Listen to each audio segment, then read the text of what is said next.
ইসলামী bank news top 10। আগামীকাল বসছে ত্রয়োদশ জাতীয় সংসদের প্রথম অধিবেশন। প্রথম দিনেই উপস্থাপন হবে 133টি অধ্যাদেশ।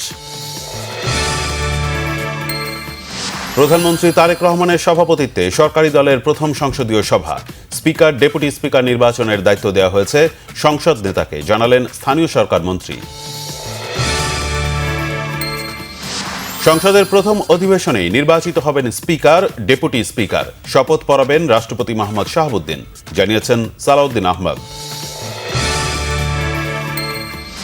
সংসদে জুলাই সনদ নিয়ে আলোচনার পর ডেপুটি স্পিকারের সিদ্ধান্ত আপাতত সরকারের প্রস্তাব নাকচ, জানালেন গোলাম পরোয়ার। সংসদকে সংবিধান সংস্কার পরিষদ হিসেবে দেখতে চান বিরোধী দলীয় চিফ হুইপ নাহিদ ইসলাম। রাজধানীর পেট্রোল পাম্পগুলোতে আজও দীর্ঘ লাইন। বিভাগীয় শহরে অকটেন ও পেট্রোলের সরবরাহ বাড়ল 10%। সিঙ্গাপুর থেকে 27,000 মেট্রিক টন ডিজেল নিয়ে আরও একটি ট্যাঙ্কার চট্টগ্রাম বন্দরে পৌঁছেছে।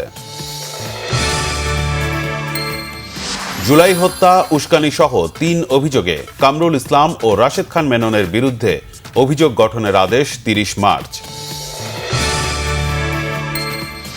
হরমুজ প্রণালী দিয়ে তেল পরিবহন বন্ধে সমুদ্রে মাইন ফেলছে ইরান। 16টি নৌযান ধ্বংসের দাবি ট্রাম্পের। বাংলাদেশ পাকিস্তান ওয়ানডে সিরিজ শুরু। মিরপুর স্টেডিয়ামে প্রথম ওয়ানডেতে মুখোমুখি দুই টিম।